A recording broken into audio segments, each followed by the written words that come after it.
Girls, it's time to wake up. Today's the day of our big adventure.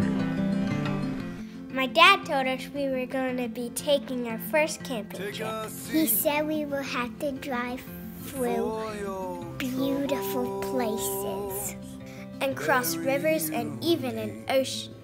Then he said we will finally be there. It was our first camping trip, and we loved it.